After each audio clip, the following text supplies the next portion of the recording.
क्या देश की सबसे नामी कंपनियों में से एक टाटा कंसल्टेंसी सर्विसेज यानी टीसीएस में धर्मांतरण रैकेट चल रहा था? ये सवाल सिर्फ नासिक के ही ऑफिस से जुड़ा हुआ नहीं रह गया है, अब पूरे टीसीएस की साख का सवाल बन गया है। और किसी कंपनी विशेष से भी ऊपर उठकर ये वर्क कल्चर के खराब होने का मामला तो है ही। इसलिए आज एक एक करके इस केस की परतें खोलते हैं। अब तक जो भी जानकारी है वो सब सारे तथ्य आपके सामने रखेंगे। सच क्या है, आरोप क्या है, पीड़ित क्या कह रहे हैं, पुलिस क्या कह रही है और कंपनी का पक्ष क्या है। इस पूरे केस पर बात करने के बाद पश्चिम बंगाल से भी कुछ अपडेट्स आपको देंगे। क्या आईपैक ने वाकई वहां से बोरिया बिस्तर समेट लिया है या पर्दे के पीछे कुछ और चल रहा है। नमस्कार, अपन है कुलदीप और आप देखना शुरू कर चुके हैं the Lallan top show. Brought to you by Saluja Gold and Candid. Bharat का सबसे भरोसेमंद Saluja gold TMT bars. Saluja gold TMT. अब सही पकड़े हो कॉन्ट्रैक्टर बाबू, मजबूती सब कुछ है। तो टीसीएस केस में बहुत सारी बातें हो चुकी हैं, कयास, आरोप, सफाई, बहुत कुछ आरोप इसमें से एफआईआर में लिखे थे, कुछ आरोप सोशल मीडिया पर लगाए गए, भले ही वो एफआईआर में लिखे हों या नहीं। इस केस को समझने के लिए 3 आधार हैं। तीनों को सही से सुने पढ़े और समझे बिना राय नहीं बनाई जा सकती। तो पहला पक्ष है पीड़ित का, दूसरा पक्ष है कि आरोपी कौन है और किस पर क्या आरोप लगे हैं, किस तरह के एलिगेशन किस पर हैं और वो करते क्या हैं। ये जानना भी जरूरी है क्योंकि यहाँ धर्म परिवर्तन के दबाव से लेकर के धार्मिक भावनाओं को आहत करने और सेक्सुअल हरासमेंट से लेकर के रेप तक के आरोप लगे हैं। इस केस का एक तीसरा आधार भी है और वही सबसे अहम है, वो है एफआईआर में क्या लिखा है। ये जानना बहुत अहम है क्योंकि जांच उन्हीं आरोपों की होगी जो एफआईआर में दर्ज हैं। सबसे पहले बात एफआईआर की ही करते हैं। कुल 9 एफआईआर हैं। पहली एफआईआर इस साल मार्च में दर्ज हुई। शादी का झूठा वादा करके यौन संबंध बनाने और उसके बाद धमकी देने, डराने धमकाने का आरोप लगा। टीसीएस में काम करने वाली एक महिला ने अपने सीनियर पर यह आरोप लगाए, लेकिन आरोप है कि इसकी शुरुआत टीसीएस में नहीं बल्कि बहुत पहले हुई थी। द प्रिंट की एक रिपोर्ट के मुताबिक जनवरी 2022 में जब पीड़िता की उम्र थी 19 बरस, तब उसकी मुलाकात दानिश शेख से हुई। दोनों एक ही कॉलेज में पढ़ते थे, धीरे धीरे दोस्त बने। करीब 6 महीने बाद दानिश उसे घुमाने के लिए पास की एक पहाड़ी पर ले गया। वहाँ उसने लड़की को शादी के लिए प्रपोज कर दिया। लड़की ने तुरंत कोई जवाब नहीं दिया। 1 साल बाद 2023 में लड़की ने बीएससी पूरी की। दानिश टीसीएस में काम करता था। उसने लड़की से भी टीसीएस में अप्लाई करने को कहा और उसकी नौकरी लग भी गई। अब तक बात 2023 की हो रही थी, अब बातें हैं 2024 में। एफआईआर में लिखा है, अगस्त 2024 में एक रोज दानिश पीड़िता को बिना बताए उसे त्र्यंबक रोड स्थित आनंद रिजॉर्ट ले गया। पहुंचने के बाद दानिश ने उस पर शारीरिक संबंध बनाने का दबाव डाला और उसके करीब 2 साल बाद पीड़िता को पता चलता है कि दानिश तो पहले से ही शादीशुदा है, उसके 2 बच्चे हैं। तब उसने 26 मार्च 2026 को एफआईआर दर्ज कराई। एफआईआर में शादी का झांसा देकर के रेप के आरोप की धारा लगाई गई है। पर इस एफआईआर में सिर्फ दानिश का नाम नहीं है, तौसीफ अत्तार और निदा खान का भी नाम है। वही निदा जिसको आज एंटीसिपेटरी बेल नहीं मिली। इन दोनों का नाम क्यों आया? पीड़िता ने आरोप लगाया है कि तौसीफ को उसके और दानिश के बीच सेक्सुअल रिलेशन के बारे में पता चला तो तौसीफ ने दबाव डाला कि उसके साथ भी शारीरिक संबंध बनाओ। धमकी दी कि अगर पीड़िता ने मना किया तो वो दानिश से उसके रिलेशनशिप की बात उसके परिवार को बता देगा। पीड़िता का आरोप है कि तौसीफ अक्सर उसके साथ जबरदस्ती नजदीकी बढ़ाने की कोशिश करता था। तौसीफ पर लगे ये आरोप बेहद गंभीर हैं, लेकिन उस पर सिर्फ यही आरोप नहीं है। उस पर और निदा खान दोनों पर धार्मिक भावनाएं आहत करने का भी आरोप लगाया गया है पीड़िता की ओर से। अपनी शिकायत में पीड़ित महिला ने कहा है कि तौसीफ, दानिश और निदा खान अक्सर उससे कहते थे कि इस्लाम हिंदू धर्म से बेहतर है। द प्रिंट की रिपोर्ट में एफआईआर के हवाले से लिखा है कि निदा खान और तौसीफ ने पीड़िता को ये समझाने की कोशिश की कि शिवलिंग दरअसल पुरुष का यौन अंग है और शिवलिंग की पूजा करना अश्लील है। दानिश ने कहा कि भगवान कृष्ण के कई महिलाओं से संबंध थे और द्रौपदी चरित्रहीन थी क्योंकि उसके 5 पति थे। ऐसी कई बातें कही गई जिनसे पीड़िता की धार्मिक भावनाओं को ठेस पहुंची और इसलिए धार्मिक भावनाओं को आहत करने की धारा भी इस केस में जोड़ी गई। केस दर्ज होने के बाद SC/ST एक्ट भी लगाया गया क्योंकि पीड़िता दलित समाज से आती हैं। इस केस पर दानिश के वकील उमेश आर वलजाड़े का बयान सामने आया है। उन्होंने कहा है कि दानिश और पीड़िता के बीच आपसी दोस्ती थी जो एक्स्ट्रा मैरिटल रिलेशनशिप में बदल गई। दानिश की पत्नी और 2 बच्चे हैं। महिला को ये बात अच्छी तरह पता थी। इसके बावजूद दानिश और महिला के बीच कई SMS और कई चैट हुए। महिला कभी कभी दानिश के पीछे पड़ती हुई भी दिखती है। पीड़िता और दानिश की पत्नी के बीच भी झगड़ा हुआ था, जांच पूरी होने देनी चाहिए। ये बात आरोपी का वकील कह रहा है, तो इसको फेस वैल्यू पर नहीं ले सकते। उसका काम है अपने मुवक्किल को डिफेंड करना। लेकिन एक बात साफ है कि इसी केस ने TCS के बाकी मामलों को भी उजागर कर दिया। जब ये केस सामने आया तो पुलिस को शक हुआ कि ऐसे मामले और भी हो सकते हैं। तो नासिक पुलिस ने यह बताया कि DCP रैंक की एक अधिकारी के साथ कुछ महिला पुलिस सादे कपड़ों में उस ऑफिस में गई जहां पीड़िता काम करती थी। पूरे दफ्तर के लोगों से बातचीत की और सभी को यह समझाने की कोशिश की कि अगर किसी को कोई शिकायत है तो वे बिना किसी डर के आगे आएं, और यहां से एक के बाद एक केस सामने आए। पहली वाली FIR मिलाकर के कुल 9 FIR दर्ज हुई हैं। BBC ने इन FIRs पर एक रिपोर्ट की है। पहली FIR के बारे में हमने अभी चर्चा की। रिपोर्ट के मुताबिक FIR नंबर 2 में लिखा है कि 2 आरोपियों ने यौन उत्पीड़न किया। HR ने शिकायत को दबाने की कोशिश की। FIR नंबर 3 में क्या लिखा है? प्राइवेट लाइफ और मैरिड लाइफ पर अपमानजनक टिप्पणियां की गई, खासकर बच्चे ना होने पर टिप्पणियां की गई। FIR नंबर 4 में निजी जीवन पर शर्मनाक सवाल, शरीर और प्राइवेट पार्ट्स की ओर इशारे, मतलब ये मामला यौन उत्पीड़न का है। FIR नंबर 5 कहती है धर्म विशेष पर आपत्तिजनक टिप्पणी, खास धार्मिक रीति रिवाज करने के लिए मजबूर करना, नॉनवेज खिलाने और धर्म परिवर्तन का दबाव डाला गया। FIR नंबर 6 कहती है महिला के शरीर पर अश्लील टिप्पणियां की गई, जानबूझकर छूने की कोशिश की गई और यौन उत्पीड़न। FIR नंबर 7 पीछा करना, अश्लील टिप्पणियां, वर्क प्लेस पर अनुचित तरीके से छूना। FIR नंबर 8 निजी जीवन पर सवाल, प्रेम संबंध और शारीरिक संबंध का दबाव। FIR नंबर 9 वर्क प्लेस पर गाली गलौज, बदसलूकी और शरीर पर आपत्तिजनक टिप्पणियां।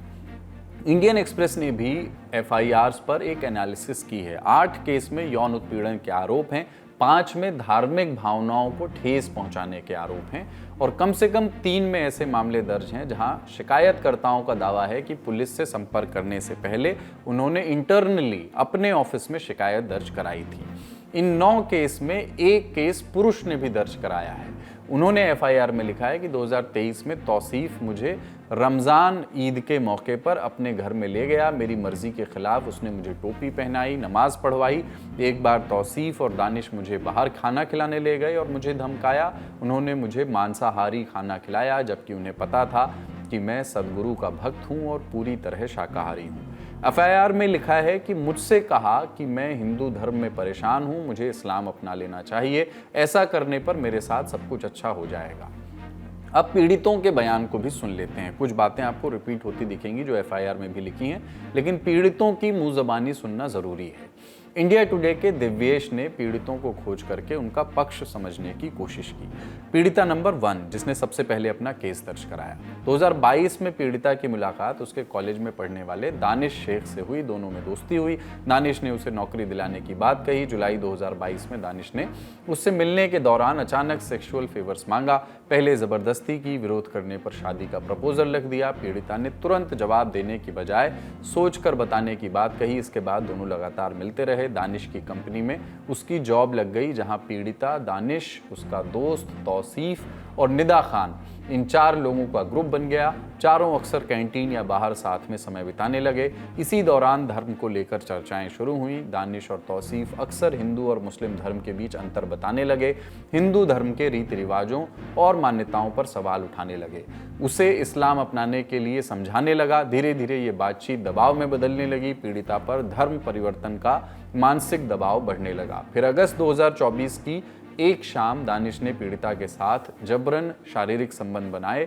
ये बात तौसीफ को पता चल गई। उसने लड़की को ब्लैकमेल करना शुरू कर दिया। तौसीफ ने लड़की पर संबंध बनाने का दबाव डाला। ऐसा ना करने पर उसकी प्राइवेट तस्वीरें सोशल मीडिया पर वायरल करने की धमकी दी। लड़की ने उसकी मांग ठुकरा दी, लेकिन वो काफ़ी मानसिक दबाव में रहने लगी। फरवरी 2026 में पीड़िता को एक महिला का फ़ोन आया। उसने खुद को दानिश की बीवी बताया, ये भी कि उसके दानिश के साथ 2 बच्चे हैं। पीड़िता ने इस बारे में दानिश से पूछा तो उसने नकार दिया और उसके बाद पीड़िता ने केस दर्ज कराया। पीड़ित नंबर 2, एक महिला कर्मचारी ने अपने 5 कॉलीग्स पर गंभीर आरोप लगाए। यौन शोषण, स्टॉकिंग, गलत तरीके से छूना और उसके धर्म पर अपमानजनक कमेंट्स का आरोप लगाया। पीड़िता ने जून 2025 में बतौर एसोसिएट टीसीएस ज्वाइन की थी। ज्वाइनिंग के 2 दिन बाद उसकी ट्रेनिंग शुरू हुई, जहां टीम लीडर रजा मेमन बिना काम के बार बार ट्रेनिंग रूम में आता था। उसने पीड़िता से शादी, लव लाइफ को लेकर के तंज भरे सवाल पूछे। कहा कि तुम्हारा पति बाहर है तो तुम अकेले सब कैसे संभालती हो, डर नहीं लगता, अगर कुछ भी चाहिए तो मैं किसी भी समय मदद के लिए तैयार हूँ। ये भी पूछा कि तुम्हारी शादी अरेंज थी या लव मैरिज। साथ ही कहा कि अगर मैं तुम्हारे पति की जगह होता तो तुम्हें अकेला नहीं छोड़ता। ट्रेनिंग पूरी होने के बाद सितंबर 2025 में वो ऑन जॉब ट्रेनिंग पर गई। तब दूसरी टीम में काम करने वाले आसिफ अंसारी ने उसे परेशान करना शुरू कर दिया। वो बिना बुलाए उसके पास आकर के बैठ जाता था। आसिफ बार बार उसे बैड टच करता था, हाथ पकड़ने की कोशिश करता था। एक बार उसने जबरन गले लगाया। शादीशुदा होने के बाद भी आसिफ ने उसे प्रपोज किया। उसने धर्म पर भी अपमानजनक कमेंट किया। बोला कि तुम्हारे धर्म में महिलाओं के साथ रेप होता है क्योंकि वे बुर्का नहीं पहनती। जनवरी 2026 में मकर संक्रांति के मौके पर आसिफ ने उसकी साड़ी पर कमेंट किया। पीड़िता ने शफी शेख पर भी गलत नज़रों से देखने के आरोप लगाए। ये भी टीसीएस के ही कर्मचारी है। ये हैरेसमेंट जून 2025 से मार्च 2026 तक टीसीएस के अशोका मार्ग ऑफिस में हुई। नौकरी जाने के डर से शुरू में शिकायत नहीं की पीड़िता ने। अब पीड़ित नंबर 3, इन महिलाओं के अलावा एक पुरुष कर्मचारी ने भी अपने कॉलीग्स पर गंभीर आरोप लगाए हैं। साल 2022 में उसने कंपनी ज्वाइन की। वो प्योर वेजिटेरियन है। टीम लीडर तौसीफ अख्तर और दानिश शेख ने उसे टारगेट करना शुरू किया। उसके धर्म को लेकर चिढ़ाते थे, धर्म का मजाक उड़ाते थे। रात की शिफ्ट के बाद उसे होटल ले जाकर के नॉनवेज खाने के लिए मजबूर किया जाता था। मना करने पर उसका मजाक उड़ाया जाता था। उसे स्कल कैप पहनाकर नमाज पढ़ने, कलमा पढ़ने और स्कल कैप पहनने के लिए मजबूर किया गया। जब उसने विरोध किया तो एक कलीग ने उसकी प्राइवेट लाइफ के बारे में आपत्तिजनक बातें कहीं। बोला कि अगर बच्चा चाहिए तो अपनी पत्नी को भेज दो। 2023 में ईद के दिन तौसीफ ने उसे अपने घर ले जाकर के स्कल कैप पहनाई, नमाज पढ़वाई और फोटो खींचकर कंपनी ग्रुप में शेयर कर दी। जब वह उनकी बात नहीं मानता तो आरोपियों ने उसके खिलाफ झूठी शिकायतें भी की। पीड़िता नंबर 4, इस मामले में जो चौथी पीड़ित है। मई 2023 में ट्रेनिंग के वक्त रजा मेमन ने उसे अकेला देख करके उससे अश्लील बातें शुरू की। पीड़िता को अजीब लगा, लेकिन नई नौकरी थी इसलिए चुप रही। धीरे धीरे रजा का बिहेवियर बुरा होता गया। वो पीछे पीछे घूमता, बिना इजाज़त छूने की कोशिश करता, घूरता रहता, ज़बरदस्ती बातें करता। जून 2023 में जब उसने अपनी क्वालिटी ट्रेनिंग मैनेजर को बताया तो जवाब मिला कि रजा तो पहले भी ऐसा रहा है, तुम कभी अकेली मत रहना। लेकिन रजा के खिलाफ कोई एक्शन नहीं हुआ। लेकिन शिकायत के बाद रजा ने बदला लेना शुरू कर दिया। उसके बारे में अफवाहें फैलानी शुरू की। दूसरे कॉलीग के साथ नाम जोड़ करके उसके रिलेशनशिप की अफवाह उड़ाई। पीड़िता की शादी हो जाने के बाद भी रजा ने उसे तंग करना नहीं छोड़ा। उस पर लगातार अश्लील कमेंट किया। फरवरी 2026 में जब वो पति के साथ घूमने की छुट्टी मांगने गई तब रजा ने कहा, हनीमून पर जा रही हो क्या, शराब भी पीती हो क्या। रजा ने दानिश और तौसीफ के साथ मिलकर सिस्टम में गड़बड़ी करके उसका काम बहुत बढ़ा दिया। सीनियर मैनेजमेंट से शिकायत की तो उन्होंने आरोपियों को ही बचाया, उसकी शिकायतों को नज़रअंदाज कर दिया। शिकायत करने पर सीनियर अधिकारियों ने उसे नज़रअंदाज कर दिया। बोले कि तुम लाइमलाइट में क्यों आना चाहती हो, मामला ड्रॉप कर दो, चुप रहो। तो ये जो चारों पीड़ितों के अकाउंट्स हैं, 3 स्त्रियां और एक पुरुष जिसमें हैं, ये अकाउंट्स इंडिया टुडे ग्रुप के संवाददाता दिव्येश, जो नासिक से इस मामले को लगातार कवर कर रहे हैं, खबर देख रहे हैं इसको, उन्होंने इन पीड़ितों से बात के आधार पर ये रिपोर्ट लिखी है, उससे हम आपको ये बता रहे हैं। अब बात आरोपियों की कर लेते हैं। जो नामजद 8 आरोपी हैं उनमें से 5 दानिश शेख, निदा खान, शफी शेख, शाहरुख कुरैशी और आसिफ अंसारी टीसीएस नासिक ब्रांच में एसोसिएट के पद पर थे। इनके अलावा शिकायत करने वालों ने रजा मेमन और तौसीफ अत्तार को टीम लीडर के तौर पर नामजद किया है। एकमात्र सीनियर कर्मचारी अश्विनी चैन्नी पुणे में ऑपरेशंस मैनेजर थीं और उन पर उकसाने के आरोप में मामला दर्ज किया गया है। अश्विनी पर आरोप है कि बाकी आरोपियों के बारे में शिकायतें मिलने के बाद भी उन्होंने कोई कार्रवाई नहीं की, जिससे उनकी हिम्मत और बढ़ती गई। इन 8 में से अत्तार का नाम 6 एफआईआर में है, मेमन का नाम 5 एफआईआर में है। ये शिकायतें 2 पुलिस स्टेशनों देवलाली कैंप और मुंबई नाका में मार्च के आखिर और अप्रैल 2026 की शुरुआत में दर्ज की गई थी। तौसीफ अत्तार पर थोड़ा सा रुकते हैं। तौसीफ पर 6 एफआईआर हैं। यौन उत्पीड़न और शारीरिक हमले से लेकर के धार्मिक रूप से डराने धमकाने और वर्क प्लेस पर तोड़फोड़ करने तक के आरोप हैं। आरोप हैं कि तौसीफ ने पढ़ाने के एक पेशेवर काम का फायदा उठा करके एक महिला एम्प्लॉय के साथ नज़दीकी बनाने की कोशिश की और एक ऐसी सहयोगी पर अपमानजनक टिप्पणी की जिसका हाल ही में गर्भपात हुआ था। उस पर हिंदू देवी देवताओं का अपमान करने का भी आरोप है कि उसने शिकायत करने वालों से ये कहा कि अगर वे इस्लाम अपना लें तो उनकी ज़िंदगी बेहतर हो जाएगी। एक पुरुष सहयोगी को ज़बरदस्ती धार्मिक टोपी पहनाई और अपने घर पर नमाज पढ़ने के लिए मजबूर किया। ये जानते हुए भी कि उसका सहयोगी शाकाहारी है, तौसीफ ने कथित तौर पर ज़बरदस्ती नॉनवेज खिलाया। ये आरोप उस पर हैं। अब निदा खान की बात करते हैं, जिनका जिक्र हमने शुरू में किया। निदा खान को कोर्ट से राहत नहीं मिली। उन्होंने अपनी गिरफ्तारी से बचने के लिए याचिका लगाई थी। टेक्निकल शब्दों में एंटीसिपेटरी बेल एप्लीकेशन कहते हैं इसको। अपनी जमानत याचिका में खुद को प्रेग्नेंट बताया उन्होंने, लेकिन नासिक के सेशंस कोर्ट ने याचिका खारिज कर दी। अब याचिका पर अगली सुनवाई 27 अप्रैल को होगी। अब इसमें सवाल यह है कि निदा खान का नाम चर्चा में क्यों है। जब टीसीएस नासिक केस का मामला खुला तो शुरुआती रिपोर्ट में निदा खान को एचआर हेड कई जगहों पे बताया गया, लेकिन फिर छन छन के जानकारियां आई तो मालूम पड़ा कि वो एचआर में नहीं थी, वो टीसीएस के बीपीओ यूनिट में एक टेलीकॉलर थी। निदा खान नासिक में ही पली बढ़ी, कॉमर्स में ग्रेजुएट है। 2021 में टीसीएस के नासिक यूनिट को ज्वाइन किया था उसने। फिलहाल वो कॉरेस्पॉन्डेंट से एमबीए कर रही है। पिछले साल उसकी शादी हुई थी और 2026 में अपने पति के साथ वो मुंबई चली गई। मामला सामने आने के पहले वो टीसीएस के मलाड ऑफिस में काम कर रही थी। 9 में से एक एफआईआर में निदा खान का भी नाम है। उस पर आरोप है कि धार्मिक भावनाएं भड़काई हैं उसने। साथ ही इस ग्रुप का भी हिस्सा होने का आरोप है जिसमें हिंदू देवी देवताओं पर अपमानजनक कमेंट किया जाता था। आरोपियों की लिस्ट में जब निदा का नाम आया तो निदा का परिवार टूट गया। उनके पिता ने अपनी बेटी को निर्दोष बताया है, कहा है कि उसे गलत तरीके से फंसाया जा रहा है। निदा फिलहाल कहाँ है इसकी ठीक जानकारी सामने नहीं आई है। पुलिस रिकॉर्ड में वो फरार है। पुलिस ढूंढने के लिए जोर आजमाइश कर रही है। निदा के पति को भी मुंबई पुलिस ने हिरासत में लिया था। पति ने बताया कि निदा किसी रिश्तेदार के घर पर है, लेकिन जब पुलिस वहां पहुंची तो घर पर ताला बंद था। तो ये आरोपियों की बात हुई। अब कंपनी का पक्ष क्या है ये जान लीजिए। टाटा कंसल्टेंसी सर्विसेज टीसीएस ने 17 अप्रैल को कहा कि यौन उत्पीड़न के मामलों में एफआईआर जिन एम्प्लॉइज ने दर्ज कराई है, पॉश चैनल के जरिए उनकी कोई शिकायत कंपनी को मिली ही नहीं थी। एक बयान में टीसीएस के सीईओ और मैनेजिंग डायरेक्टर के कृतिवासन ने कहा कि कंपनी ने आरोपों की जांच के लिए कई कदम उठाए हैं। उन्होंने कहा, हालांकि विस्तृत समीक्षा डिटेल्ड रिव्यू अभी भी जारी है। शुरुआती जांच से पता चलता है कि हमें अपने एथिक्स या पॉश चैनल पर उस तरह की कोई शिकायत नहीं मिली है जिस तरह के आरोप लगाए जा रहे हैं। कंपनी जो कह रही है और एफआईआर में जैसे आरोप लगाए जा रहे हैं उनमें अंतर नजर आ रहा है। इस पर हमने इंडिया टुडे के रिपोर्टर दिव्येश से बात की। दिव्येश लगातार इस केस को फॉलो कर रहे हैं। इसमें जो कंप्लेंट हुई है, आपको मैं जो हमने डॉक्यूमेंट्स एक्सेस किए हैं और जो इन्फॉर्मेशन हमें जो सूत्रों के द्वारा मिली है उसके मुताबिक, और मैं ऑफिशियल डॉक्यूमेंट्स की बात कर रहा हूं जैसे कि एफआईआर या फिर कंप्लेंट स्टेटमेंट, इसमें साफ साफ तौर पे ये कहा गया है बहुत सी कंप्लेंट्स में कि एक जगह पर एक जो विक्टिम है वो अपने मैनेजर, अपने टीम लीडर के पास गई और उसके बाद में उसी वही विक्टिम उसने ऑपरेशंस हेड जो थी अश्विनी चैनानी जो अरेस्टेड है उसको भी कंप्लेन की। किसकी? ये जो आरोपी है रजा मेमन उसकी। अब टीसीएस ने ये कहा है अपने स्टेटमेंट में कि पॉश कमिटी को कोई ईमेल नहीं आया। ठीक, तो ईमेल के द्वारा कंप्लेंट नहीं हुई होगी पर वर्बल कंप्लेंट तो हुई है, ओरल कंप्लेंट तो हुई है और ये तो डॉक्यूमेंट में दर्ज है। ये केस रजिस्टर हुआ है। अश्विनी चैनानी का तो अरेस्ट ही उसी वजह से हुआ है।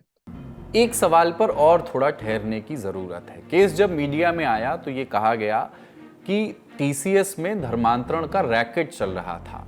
नासिक के पुलिस आयुक्त संदीप कार्णिक इस बारे में द प्रिंट से बातचीत में कहते हैं कि हम इसे एक तरफा तौर पर धर्मांतरण रैकेट नहीं कह रहे हैं। अलग अलग शिकायतों में अलग अलग आरोप हैं। हम फिलहाल सभी पहलुओं की जांच कर रहे हैं। तो ये रहा टीसीएस नासिक का पूरा केस जो अभी पब्लिक डोमेन में है, जो अभी हम जानते हैं, जो एफआईआर के आधार पर कहा जा सकता है। बड़ी खबर में इतना ही। बढ़ते हैं अब सुर्खियों की ओर। Candid dusting powder, 4 skin problems का एक expert solution. Candid dusting powder, हटा खुजली, लगा कैंडिड। क्या टीएमसी के लिए काम करने वाली आईपैक ने पश्चिम बंगाल में बोरिया बिस्तर समेट लिया है? क्या वोटिंग से ठीक पहले आईपैक ने एम्प्लॉइज को 20 दिनों की छुट्टी पर भेज दिया है? टीएमसी ने इन खबरों को भ्रामक बताया है। सांसद डेरेक ओब्रायन कह रहे हैं एवरीथिंग इज फाइन, लेकिन खबरें बता रही हैं कि आईपैक ने कई बदलाव किए हैं। जैसे आईपैक के कई डिपार्टमेंट को वर्क फ्रॉम होम दे दिया गया है। कर्मचारियों से ये कहा गया है कि वे किसी भी बाहरी व्यक्ति या स्टेक होल्डर से बातचीत के लिए ऑफिशियल ईमेल आईडी का इस्तेमाल ना करें। इसके पीछे कंपनी के इंटरनल नियमों का हवाला दिया गया है। लेकिन चूंकि आईपैक बीते कुछ दिनों से लगातार चर्चा में है, इसलिए इन बातों पर भी सवाल उठ रहे हैं। चर्चा में यूं है कि कंपनी के 3 संस्थापक सदस्य जांच एजेंसियों की रडार पर हैं। जनवरी 2026 में ईडी ने आईपैक के कोलकाता वाले ऑफिस में छापा मारा था। उस वक्त छापेमारी आईपैक के फाउंडर प्रतीक जैन के घर भी छापेमारी उस समय हुई थी। तब ममता बनर्जी उनके घर पहुंची थी। उन्होंने ईडी पर सीक्रेट डॉक्यूमेंट को जब्त करने का आरोप लगाया था। ये मामला अभी सुप्रीम कोर्ट में चल रहा है। इसके अलावा बीते दिनों आईपैक के दूसरे को फाउंडर विनेश चंदेल की भी गिरफ्तारी हुई है। उनसे 50 करोड़ रुपए के मनी लॉन्ड्रिंग मामले में पूछताछ चल रही है। वो फिलहाल ईडी की हिरासत में है। मनी लॉन्ड्रिंग के ही केस में कंपनी के तीसरे को फाउंडर ऋषि राज को ईडी ने दिल्ली बुलाया है। तो आज के ललन टॉप शो यहीं तक। अपना और अपनों का ख्याल रखिए। ललन टॉप देखते रहिए। शुक्रिया। शुभ रात्रि।